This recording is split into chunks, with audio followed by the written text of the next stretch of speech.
Bluegrass Jamalong is proud to be sponsored by Collins Guitars and Mandolins, each and every one built from the sound up in Austin, Texas.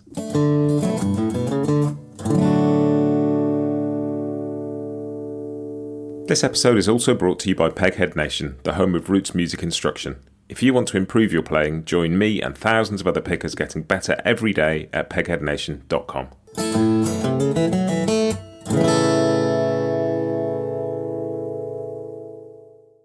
Hi, this is Matt, and you're listening to Bluegrass Jamalong, the podcast for anyone and everyone who loves bluegrass.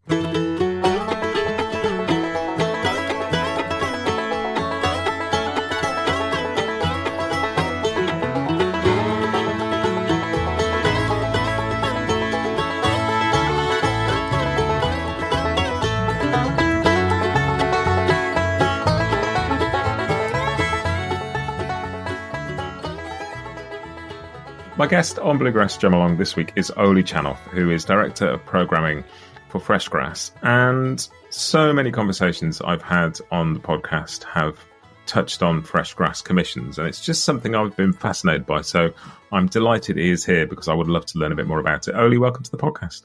Thank you so much. It's a pleasure to be here. It's really cool to have you. I'm really keen to talk about the FreshGrass Commissions. Would you mind by starting off giving us a bit of an overview of FreshGrass as an organisation for those who don't know? Because there's so many different facets to what you do. Sure, it'd be a pleasure. FreshGrass started off as a little bluegrass festival at MassMoCA, the Massachusetts Museum of Contemporary Art. My office curates the performing arts program at MassMoCA. And somebody a friend who has an association with the museum, thought it'd be a good idea to have a bluegrass festival, asked us if we would consider doing that. We said, sure, that sounds like a lot of fun. And we kind of did it on the fly on very short notice in 2011 for the first time. And, the first one, we like to say there were more artists there than audience members, but it was a very special event. Everybody had an extraordinary time. It came together really beautifully. That friend of MassMoCA was named Chris Wadsworth, and he particularly had such a good time that we really started talking about making it an annual thing, which we did. We did another FreshGrass the next year, and it grew very, very quickly from there, and really kind of organically into something more than a bluegrass festival in terms of the way we program it and the kind of music and other things that are incorporated into the festival. And from there, it became more than a festival. Chris started something called the FreshGrass Foundation, which has a mission, which the festival is kind of the flagship program of the foundation, but the foundation does a bunch of other things. It supports artists in a lot of different ways.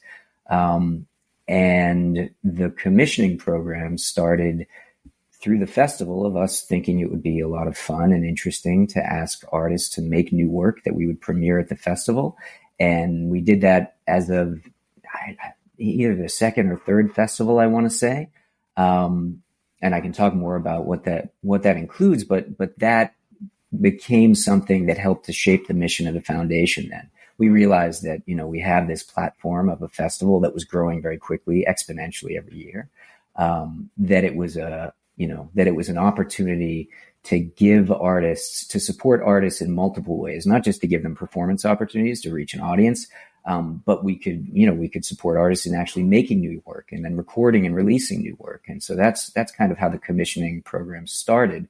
Again, it was really sort of very organic. We thought, wouldn't it be fun to ask somebody to make something new and premiere it? And, now whatever it is, 13 years later, we've commissioned, I don't even know the number off the top of my head, but scores of artists to make things that have been a lot of which has been released, a lot of which had a premiere at the festival and was never seen again.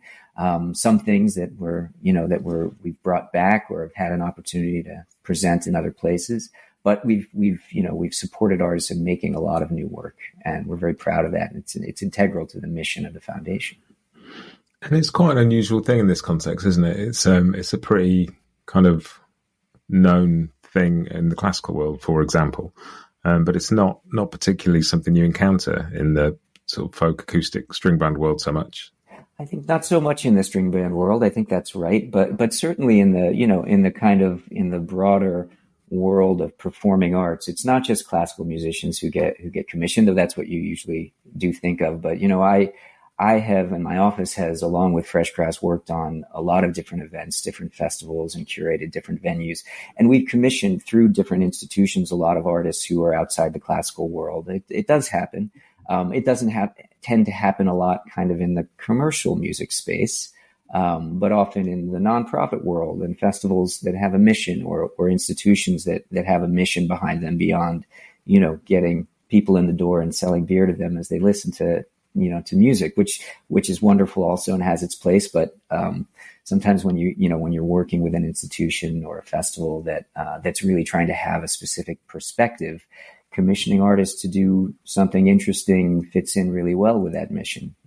And that leads to exciting things happening on stage and great things for audiences, I think. Well, you talked about the mission of the FreshGrass Foundation. What is that mission? Sort of what underpins all of this? That mission is, and I'm not going to quote it perfectly, from the website here, but essentially the mission of the FreshGrass Foundation is to support artists who are kind of working in the grassroots space.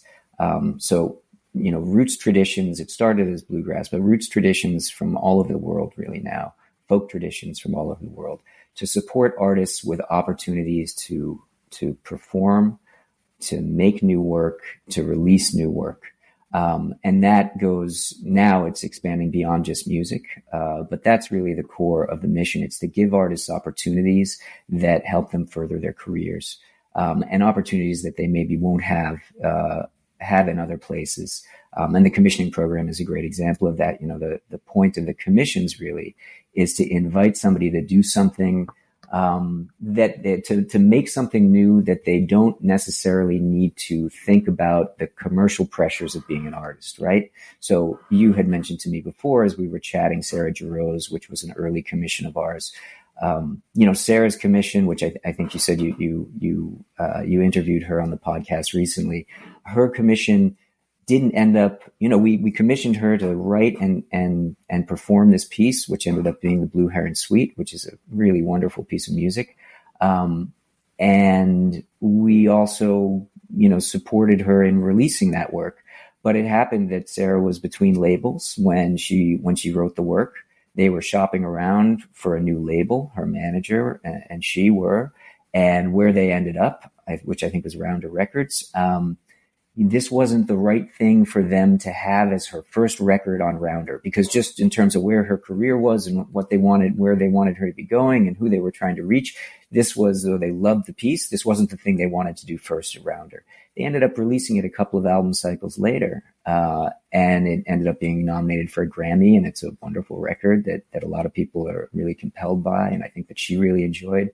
And that was like a beautiful kind of realization of the whole idea of the commissions, which is to free somebody up from the commercial pressures, to do something creative that's just entirely based on what they might be compelled to make at that particular time. And that's really the idea of the commissions, and that dovetails really, really beautifully, I think, with the mission of the foundation as a whole. We'll be right back with you just after this. The long-awaited Hill Country series from Collins Guitars represents a new voice in their acoustic lineup. Rooted deep in the bluegrass world, these new Dreadnought and OM models feature a strong fundamental tone with a dry, warm and woody character that's sure to catch the attention of players who hold the vintage instruments of the 30s in their highest regard. Watch world-class pickers Jake Workman, Kenny Smith and Bob Minner perform with new Hill Country instruments on the Collins Guitars YouTube channel, and learn more at collinsguitars.com. This episode is also brought to you by Peghead Nation, the home of roots music instruction. With 65 streaming video courses for guitar, mandolin, banjo, fiddle, dobro, bass and ukulele from some of the leading names in acoustic music, Peghead Nation has something for every picker. You'll learn the tunes and techniques you need to join in at jams and play the music you love, plus advanced techniques like improvisation, theory and ear training. Your first course is just $20 per month, and you can add more for $10 a month. Sign up for any course and get your first month free with the promo code JAMALONG, all one word. Join thousands of other players, including me, who are advancing on their instruments and having more fun playing the roots music they love at pegheadnation.com. Yeah, and the brief that you give people, and which has presumably changed a bit over the years. Like if people are invited to make something that is free of the constraints of thinking about the end sort of marketing side of things, what limitations do you give them to start? What is the brief they get given? Sure. It depends, because we have a few different kinds of commissions that we do. The one that I just talked about with Sarah is called the Composition Commission, and that's kind of a flagship commission. That's essentially, we're asking somebody to write about an album's worth of music. We started off with some strict parameters, or stricter parameters, I would say, where we wanted them to use certain kinds of traditional instrumentation and make it a string band thing in particular. And that we quickly abandoned that, because we found that when you talk to an artist and you say, we'd love to let you do this, we'd love to invite you to do this, and here's why we want to invite you, and I've had this experience, for a long time with artists. What becomes most interesting to the artist, and what inevitably ends in or results in the most kind of interesting thing being created is to give some very loose parameters for what you want, and let the artist know that you want them to drive the creative process, and that you don't really want to have too much of a hand in it. So while we started with some parameters, our first composition commission was Bill Frisell, actually. And Bill Frisell, who's primarily known as a jazz guitarist, but he's kind of a musical polymath. And he's what's really interesting about Bill is that he explores a lot of different sort of musical traditions, through a very specific, technique and aesthetic. He's extraordinary and really an amazing guitarist. And what he did, we said, we want you to write a 30 to 40 minute piece of music that has these parameters and the string band and these things. And he ended up doing something that was a 90-minute long show that he called Harmony. That was kind of this incredible survey of the American folk canon, with a lot of traditional songs that he reinterpreted. And the whole thing hung together in a really interesting way. And we did a show that we presented, actually separate from the festival, at a theater in San Francisco. And he did this incredible show, and then he made a record out of it, and then ended up touring that project all over the place. And so he turned the whole thing inside out immediately. And we realized, okay, let's not be too specific in what we ask. Let's really focus on this idea of giving an artist an opportunity to do something that they want to do. So that the Composition Commission, the ask is write an album's worth of music that hangs together with some kind of cohesive concept. So whether that's a song cycle or a suite of music of some kind, it's entirely up to the artist really to do that. Sarah's Blue Heron Suite was a collection of songs about growing up in Texas, and trips she took with her family. So she really latched onto that idea and came up with a concept.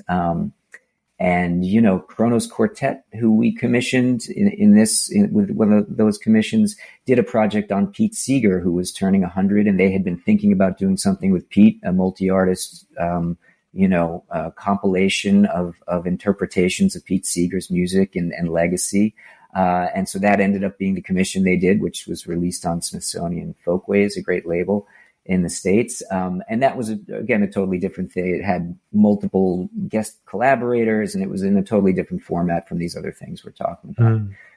We have other commissions. We do something called the FreshScores, where we invite an artist to write a new score to an old film. And we present those live music to film at the festival. Those are super fun. And for the first time this year, actually, at FreshGrass in Mass Mocha, we have a festival in two places. And at the Mass Mocha Festival, we actually commissioned filmmakers to make new work, to make new short films, and to bring in a musician to write a new score as part of that film. So that's the first time we'd actually commissioned film itself. And then we have a program called the FreshGrass Concertos, where we ask a string band artist to imagine the concerto or to do something loosely within the classical concerto form. And that's resulted in some really, really interesting things. You had mentioned Jerry Douglas and Sierra Hull. Talking to them recently, they were a couple of artists who had done FreshGrass concertos. So each one is a little bit different, but I think a through line in terms of what we ask artists to do is that we give them very few parameters. We say we're going to present it at the festival, and here's what that's going to look like. Here's the setting. Here's how that's going to happen, and here are the terms we can offer, and we look forward to seeing what you come up with, and we've gotten a lot of really interesting results from that approach.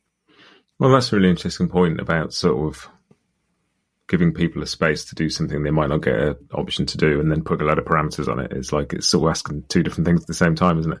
And it's fascinating talking to people. Like just I've talked to lots of people this is, one of the reasons I wanted to have this conversation is I've had so many other conversations about music that I find fascinating that it's all come out of the FreshGrass commissioning process in some form. And everybody talks about it slightly differently, whether it's Sarah Jarosz and Becky Buller, both writing a kind of, an album's worth of song cycle essentially. Mm-hmm. And they're very different records and they approach them very differently. And then you talk to Jerry Douglas, Sierra Hull, Jacob Jolliff, each of them, like the word concerto has a kind of weight to it that you can entirely follow that line down through history and take that route, or just go, okay, so like maybe an overview of this. And they've all thought about it in a very different way. And I find that fascinating, the way it's open to interpretation. And I think that's one of the interesting things you were saying, that it's a kind of commission to write a piece of music and present it at one of the festivals. And then beyond that, so Blue Heron Suite was one of the earliest commissions, but didn't actually see the light of day till much later. And I think that's really interesting because Sierra's recorded her concerto, but that's not out yet. Jerry's has just been released on his latest record. And so there's something really nice about just going, here's some space to create a thing. Do what you will with it. Yeah. And I'm curious to know how you choose those people, because there's a strong thread in all of that of string band people that people listening to this podcast will know, but there's also a very, very wide kind of net you cast these days. Yeah. I wish that I could say that we have a really structured and rigorous process for how we go about choosing these artists. But honestly, it has to do with, we're constantly, I'm the director of programming for the festival and the producer of the festival. But I work with the team. It's a group effort. And in fact, Chris Wadsworth, who's the founder of the foundation, does a lot. He's very involved in the program, and we meet regularly about who we want to invite to the festival. And the commissioning process happens in a similar way. We've worked with and presented so many artists, or there's so many artists who we'd like to present. When we think of the commissions, we really think of, you're thinking about it in a similar track. Who's the artist who's doing something right now that is compelling, that we think is important, and that we think is going to do something interesting with this invitation? And that's as far as it goes, really. We really are, we're choosing our favorite artists to work with and hoping that they'll say yes to this invitation, because we think that what they do is worth supporting, is worth putting in front of our audience. So it's really kind of as simple. We go about it in much the same way as we go about deciding who we want to invite to perform at the festival, separate from the commissioning process. We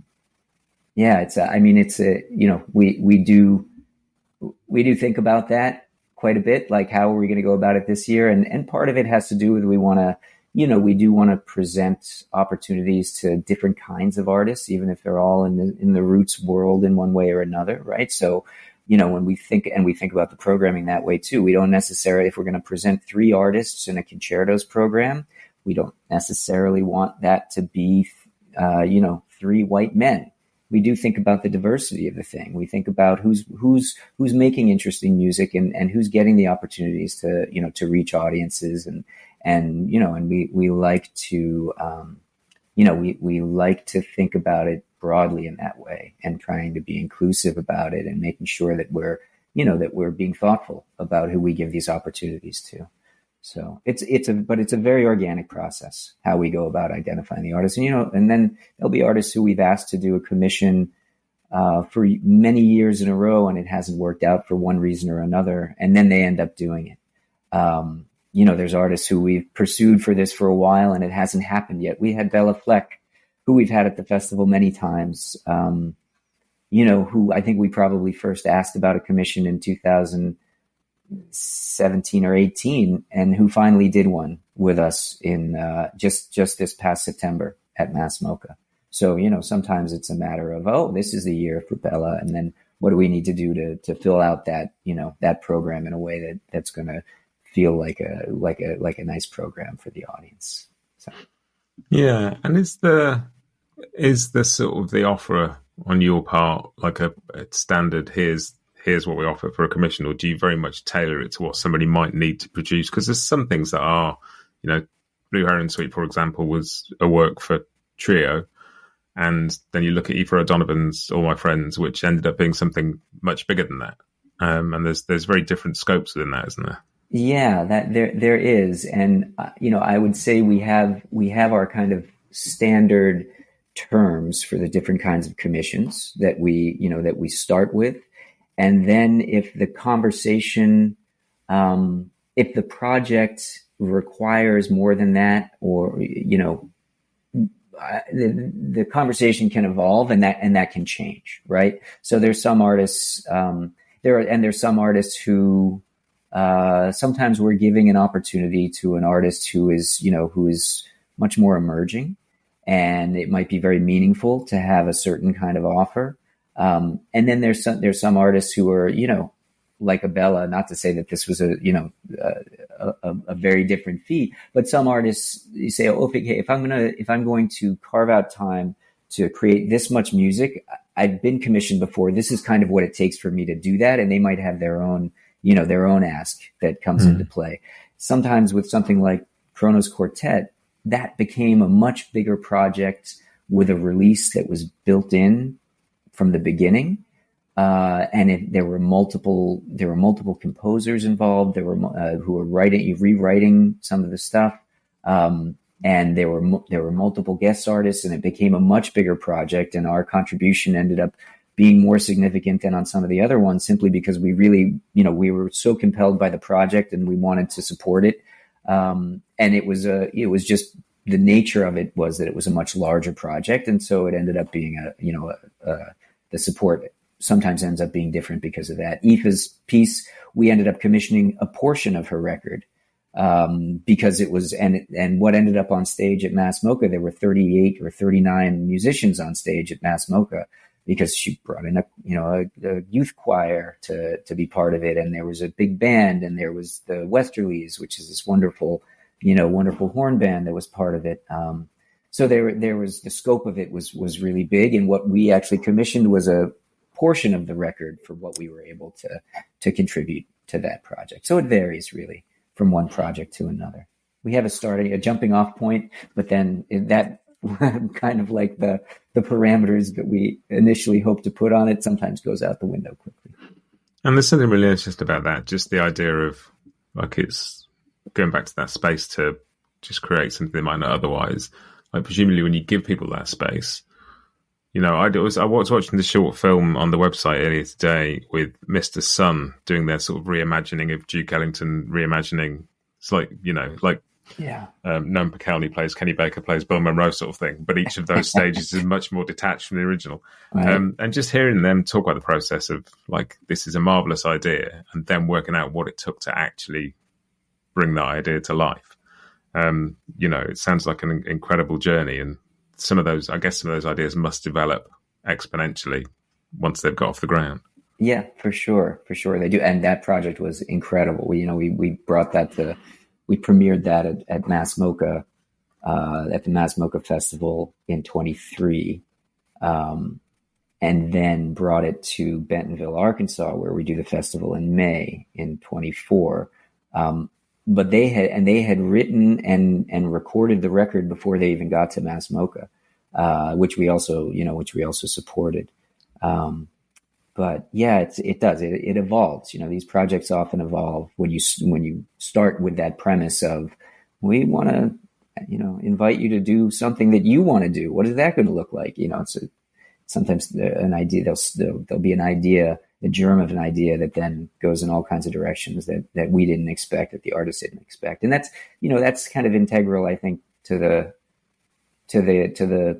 whole project of commissioning artists. You really want to, going back to this idea of giving people opportunities that they might not be able to pursue otherwise is really at the heart of it. And I think, if you step back a little bit from there, the point of that is to really value these artists' contributions in a way that the market maybe isn't valuing, right? And that, I think that's now, I'm going to go off on a big tangent if you want to pursue this, but I think there's a tension for artists, in being, in needing to make a living and wanting to make the work that they want to make. And there is I think that we misvalue artists' contributions, or we value them sort of incorrectly a lot of the time.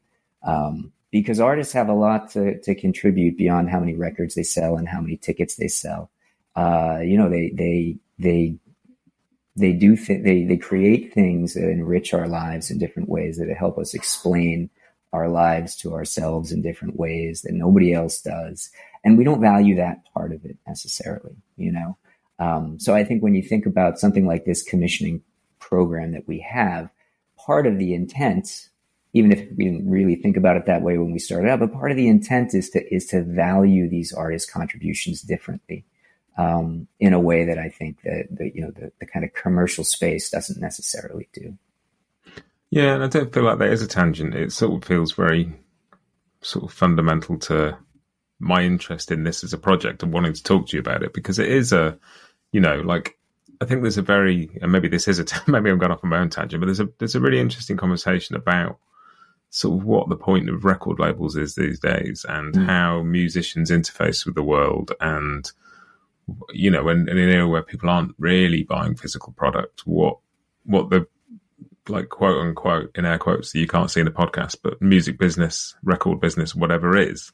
And I think that's really interesting, because, the history of popular music is, there were beautiful records like Miles Davis's Kind of Blue that were recorded very quickly in short space of time in a studio, and then Fleetwood Mac went into the studio for months to argue and create Rumours, and those are two of the kind of wonderful pillars of pop music, and they're both great.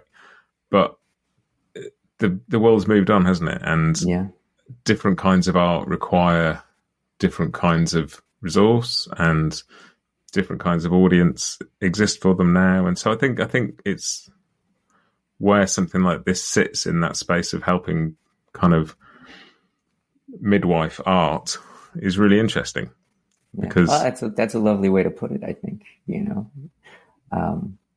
I think that's very true.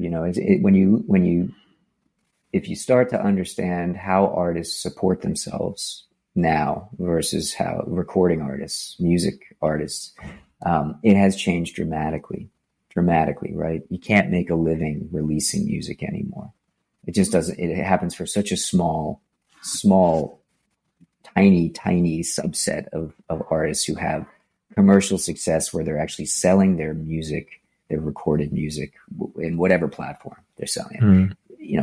Artists people used to get record deals, multi-record deals, and they weren't necessarily superstars, and they were able to, support themselves on that. And you would tour in order to support your record sales. I'm simplifying it, and I'm not the most articulate kind of analyst of this kind of thing particularly, but it is really, it's a fact that the way artists support themselves as artists has changed a lot, and what you're talking about is right at the heart of that, I think. So yeah, and it's hard to tease out and to understand, but giving artists opportunities to make work that they can then record, are fewer. There's more of a need for that, I would say, in order for people to continue to create and continue to be able to make things that do enrich our lives in those ways I was talking about. Yeah, and you play a role in that, as you sort of talked about before with some of these projects. So there's the studio that you guys own, which I believe the Mr. Sun record was recorded there, and Becky Buller's record was recorded just after it, I think. Yeah, partly. Studio 9, which is right next to Mass Mocha in North Adams, Massachusetts, was built was finished a few years ago, and we've recorded a lot of artists in there, including some of these commissions. I think that Becky's was in there. I think that Mr. Sun did some of theirs somewhere else and some of it there. It's a piece of this. It's kind of an asset that we're able to deploy in support of artists in this program, right? It doesn't always work out that way. Sometimes people have their own place they want to do it, or some other place they want to do it, or for whatever reason, it's not the right place. But it's a great kind of it's a great piece of the puzzle to be able to offer to artists to say, we'd like to pay you to write this work and come and perform it, and we can give you time in a studio to record it if that's useful to help get it out. The studio is a great thing to have in that regard. Well, and it does sound like, it's sort of flipping it back around to that thing of giving people a space, particularly with the concerto, maybe not so much with the composition commissions where you're creating a record length bit of work that is presumably going to be a record at some point. But the concertos, which can be often, 15 minutes of music, don't necessarily have a natural home. And so people, will work out when to record those and when to put them out. And Jerry's came out as part of a wider record. Jacob's certainly came out as part of a wider record. And Sierra's, I don't think she's got a new record coming that I think it won't be on, but I think she's planning to put it out at some point. And so it's fascinating to see how those things then kind of settle within the output of the artist, because it would be a shame for those things to exist. Well, I don't know, maybe there's beauty in these things existing for an afternoon at a festival once, but there's also a joy in being able to hear it when you weren't there. Yeah, well, you like to think that there is, because not everything that we commission does end up getting released or does end up even getting performed more than once, and for a whole variety of reasons. Certainly the FreshScores program has been totally fascinating, and because we've been doing that one the longest, and we typically commission 3 or 4 artists per festival. We've done a whole bunch of them at this point. And those are, some people have recorded that music, but it's really about the music and the film together and the live performance of that, which is a really specific thing. That's not something that people get to see often. It's a really fun and interesting, experience for the audience to see a film and have the music being performed live. It's this hybrid kind of presentation that isn't typical. Certainly that exists and people do that, but it's not something that you get to see every day, and certainly not in a festival setting. Those things, it's harder to find a life for those afterwards. We've provided opportunities sometimes ourselves for those artists to perform those again, but often not. And sometimes they've gone on and performed them in other places too. But those are things that often it's really ephemeral, right? You ask them to do it. It happens once, and that's kind of it. And partly that's okay too. That's okay too. And there's value in that. I think, though it's always the case that we'd love for these things to have a life beyond that first premiere performance. Yeah, that's an interesting one. I've been to see like old Laurel and Hardy films with a sort of live jazz band performing arrangements of the original sort of piano music for them or whatever. Yeah. And it is fascinating because you can't film those. There's no point. Like the whole point of being there is you're watching a screen and an orchestra at the same time, but you're choosing what you watch. And is it so with those? Have they all been kind of early 20th century films that didn't have music? It's been really interesting. Not at all. There are a lot of them. And I think and if you go on the foundation website, we have a whole list of them, but I think we've done 32 or 33 of those at this point with different artists. And like I said, this year was the first time we asked artists to make new films. So this year it was all new short films were made. What has happened typically is we've invited artists to do this. And the easiest thing to do is to pick an old silent and put music to it, right? Because there isn't any dialogue that you have to work around.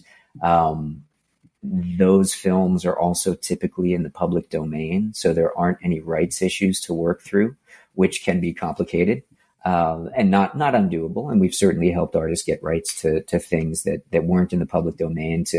And that's a whole process that it's a whole other conversation. It's maybe not for today, but so it's the easiest thing. And this isn't to say that it's a bad thing, but it's the path of least resistance is to pick an old silent film and write a score to it. But we've never said that that's what people have to do. When I have these conversations with artists or their representatives at first, I say all of this, that's a totally viable path to take. And maybe half or more of the films of the FreshScores have been in that format. But then there have been artists who have said, a friend of mine is an avant-garde filmmaker, and I'm going to, I'd love to do something with their short film, which is this weird, whatever, non-narrative something. And so some of them have been totally experimental and bizarre and fantastic in that way. Some people have done excerpts of other films. And we've helped people get the rights to do that. There have been, there was a band called Parsons Field, a wonderful roots band from Massachusetts originally, I think. They did an excerpt of a very famous documentary called Nanook of the North, which is actually a bit of a famous documentary and a kind of controversial documentary in a lot of ways, which again is another whole other conversation. But they did like a 23 or 24 minute excerpt of this documentary, which I think was originally from the 30s, or I want to say. I might have that wrong and have to look it up. And it was extraordinary. And not only did they write really beautiful music to this piece of the film, but they kind of, I don't want to say they staged it, but the presentation, the way they were on stage was incorporated into the whole presentation in a slightly different way from just having a band on stage. And it was one of the best ones of these we've ever done. And they enjoyed it so much that they ended up writing a new score to the entire 89-minute film, I think, which then we presented separately and they got to do in a few other places as well. So it's kind of been all over the map in terms of what sorts of films have been given that treatment, have been part of the program. Yeah. And it's such an interesting range of stuff. We talk about the festivals, the commissions, the scores, the studio. There's also No Depression and Folk Alley and the Steve Martin Banjo Prize and all of these things that are there to sort of support and grow and encourage musicians. How did the Steve Martin Prize come about? Because that's something that people are kind of very familiar with now and is sort of a really interesting platform. Yeah, the Steve Martin Prize, we're so happy to be associated with it. It came about because Steve himself, separate from anything we were doing, started offering that prize, which was a big award to a banjo player that got chosen by a committee every year. Steve's a banjo player himself. Banjo players are, it's don't let your kids, try to make a living playing the banjo. It's a tough road to hoe. But Steve loves the banjo and wanted to support banjo players, so he came up with this prize. Great. Alison Brown, who is a wonderful banjo player, one of the great banjo players of her generation, or any generation, frankly, is a friend of the festival, was there at the first festival, and has really been a partner in the festival. She has her own record label called Compass Records, which is a wonderful label. And Compass is a partner on the festival. Alison comes to the festival every year, and is a big part of the genesis and the evolution of FreshGrass. Alison played with Steve quite a bit. Steve has actually performed as a banjo player with some different bands. And at some point he started playing a lot with Alison. And so there was a natural connection there. And then I think Steve was looking for someone to help administer the prize because it's actually quite a lot of work to form a committee and go through the process of, selecting in a reasonable and equitable way a winner of a pretty significant award every year. So he was looking for some partners to help keep the thing going that he had started. And there was, and we were kind of all set up to help with that. So it came about, through some serendipity of that association with Allison being a kind of fulcrum there. And that's a great thing. We love that. We love that we're able to, that's another way. It fits in beautifully to what we're doing, to the mission of supporting artists in all kinds of different ways. There's a realm of what happens through FreshGrass, through the foundation, that's part of, that includes also at the festivals we have, at the Mass Mocha Festival, and we're going to do this in the Mentonville Festival this year for the first time, or next year in 25, I should say. We have band and instrument competitions at the festival, which is a very bluegrass festival thing to do, right? That happens, and Telluride does that. A lot of the traditional festivals do that. And we started doing that quite a while ago, early on in the festival, where we have a band competition, and then we've had a number of different instruments that we put into competition. And usually at this point, we'll do band and 3 instruments, and sometimes it changes year to year. And that's an open submission process, though we also seek people out and invite them to submit. And we'll choose among lots and lots of submissions, finalists, and they come to the festival, and it's in the theater. Everybody, all the finalists get to perform in front of an audience, in front of the festival audience. And then winners are chosen by judges who are, usually artists who are in the festival, and some of us who are working on programming the festival. And those winners get all kinds of prizes, including money and instruments and opportunities to record, opportunities to perform at the next festival. The band winner gets a really kind of prime main stage slot the next year. A couple of artists before the headliner on Friday night every year. So the Banjo Prize, it fits into that sort of same realm of, giving artists opportunities really to further their careers, to be supported in the work they're doing financially, so they can keep doing it, so they don't need day jobs, so they can make music for us rather than do other things they might need to do to support themselves. Yeah, it's really interesting, isn't it? That sort of the whole world of roots music is just a bit better at doing that than kind of more commercial, quote unquote, again, types of music than, the world of rock, or like people aren't in competition with each other. There's a lot of natural support and mentoring goes on anyway.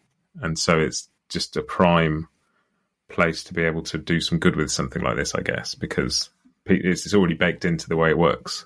That's a great point, I think, and that springs from the way the music works, right? It's a collaborative form. It's full of, it's full of spontaneous creative expression, and people you go to these festivals and people are joining each other on stage and sitting in with each other. So there is that element in this world of collaboration, of mentorship, as you say, which I think is hugely important to it. And yeah, these kinds of programs do, they make sense in this realm in a way that, it's maybe easier than it would be in other genres of music. I agree. And is there anything sort of new coming up from FreshGrass for 2025? You talked about introducing the sort of band and instrumental competition elements in both festivals this time.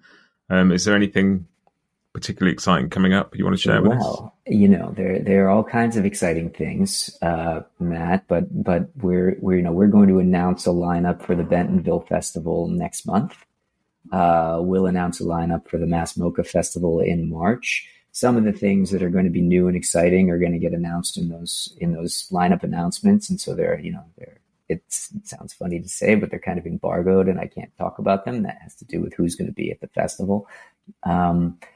FreshGrass itself, there's also some really interesting things happening in the kind of the larger, the ecosystem of the foundation. You talk about these different, the different sort of, the different programs we have and the different entities that are part of the FreshGrass world, No Depression and Folk Alley and the Steve Martin Banjo Prize. There's some stuff in the works that is going to be announced next year that will change that ecosystem in interesting ways and expand it. But it's not stuff that I'm allowed to talk about yet. You'll have to have get you back. Yeah, you'll have to have me, or have Chris back, and have Chris on the show at some point, and he'll maybe want to talk more about it. But so there's all kinds of exciting stuff. I will say that we are planning to bring the FreshGrass Awards to the Bentonville Festival, so that's going to be fun, and that'll be exciting. We do have some interesting commissions in the works that aren't done yet, so I wouldn't, even if they were, I'm not in a place to really talk about the artists, but I think we'll have some exciting commissions coming up with some artists who are doing really interesting things right now. And yeah, you just have to stay tuned to find out more. Now, I'm excited to hear what comes next. And I just sort of thank you and FreshGrass for the part you've played in some of my favorite music. And it's, it's been fascinating piecing together how all those things fit together. And then to get to have this conversation, it's just been a treat. So thank you so much. Well, thank you for having me and for your interest. And, you'll have to come and be our guest at one or another or both of the festivals next year. And that way you get to see some of this stuff, firsthand. We'd love to have you. No, that sounds fantastic. Thank you. Great. All right, Matt. Well, thanks a lot.